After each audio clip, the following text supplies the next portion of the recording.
It sounds like Zane Smith might not have a ride next year after all, and NASCAR is in talks with a few major American cities on potentially hosting a street race in the future.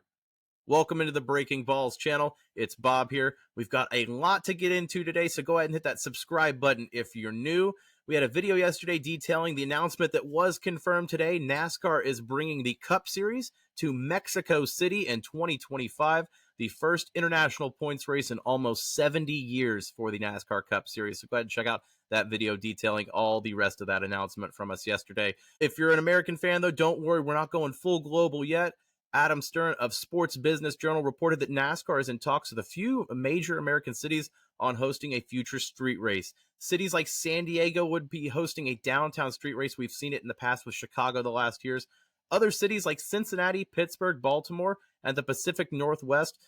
We were basically Cleveland away from an AFC North sweep there, but instead the Pacific Northwest, which is notably Amazon's headquarters there.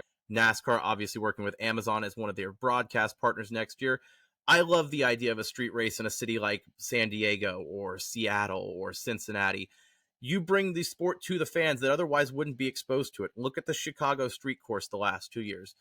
It's been an absolute great event. Yes, NASCAR has taken a hit financially, but you're bringing your sport to new fans that otherwise wouldn't be exposed to it if it was at Chicagoland. When you look at a downtown street race, you're bringing your sport to fans that otherwise wouldn't give NASCAR a chance. And NASCAR and racing overall is such a sensory overload of a sport that all it takes is being exposed to NASCAR once and it could hook someone. So when you bring yourself to a downtown street race, that's huge. You're already bringing yourself to millions more eyeballs, just potentially. Look at IndyCar with Nashville, the Music City Grand Prix. Racing downtown, you brought yourself in front of so many more people than this year when they're going to be at the Super Speedway. It's going to be a good race at the Oval, but the racing fans that casually may not follow IndyCar won't know what's going on or won't see it there. So it's just a great opportunity for NASCAR to build their momentum that it feels like they're trending in the right direction here, whether it's San Diego, Cincinnati, Baltimore, or the Pacific Northwest. I love the idea of that moving forward here. Another street race or two on the calendar. Let's not go overboard, but one or two more. I like the idea for NASCAR. One of the major news breaks of the weekend was Zane Smith, of course, parting ways with Trackhouse after this year. He is looking for a 2025 ride after Shane Van Gisbergen takes both his ride and crew chief for next year. Zane Smith signed with Trackhouse in a developmental deal last year, is on loan for Spire for the rest of the year, but was planning on moving on to Trackhouse, and not quite, it looks like.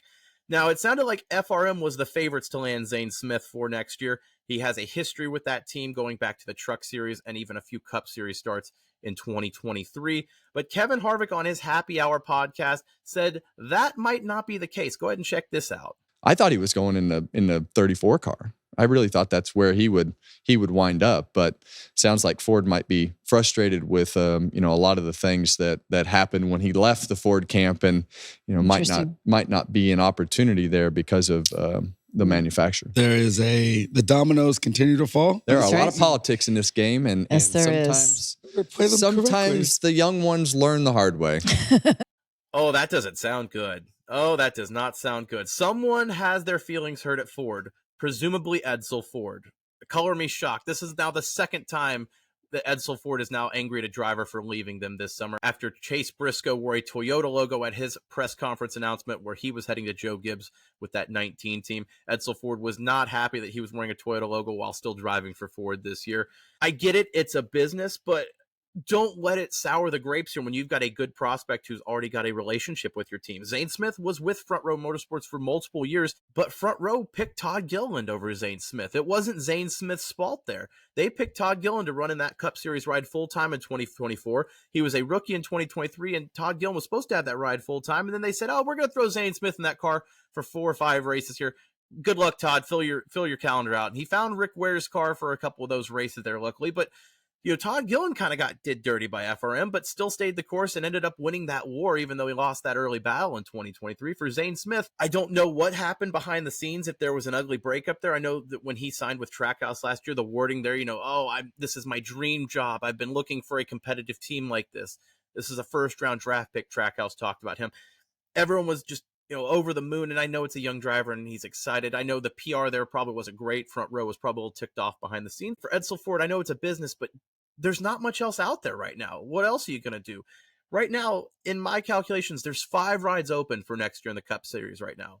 Colleague has a seat open. Spire still has that seat open, but that's going to go probably to Justin Haley.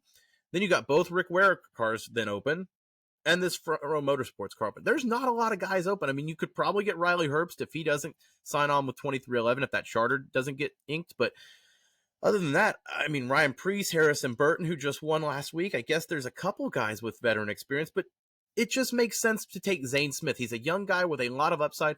After a rough start to the year, he's really performed well. Zane Smith is a very highly touted prospect. It just seems like there was so many openings this year with the domino effect that Stewart-Haas Racing closing caused that I'm not really sure where he's going to land. But we thought it was a foregone conclusion to see Zane Smith at Front Row Motorsports next year. It sounds like that might not even be on the table, according to Kevin Harvick. Again, a story to keep note of. We'll see what the next domino that falls in silly season is. I thought it would be this one, but apparently not. If you're new here, again, subscribe to the channel, like this video. It helps us out a ton. We'll keep you updated for all the NASCAR news and silly season rumors that are out there. Stay tuned for more. Thanks for watching here at Breaking Balls.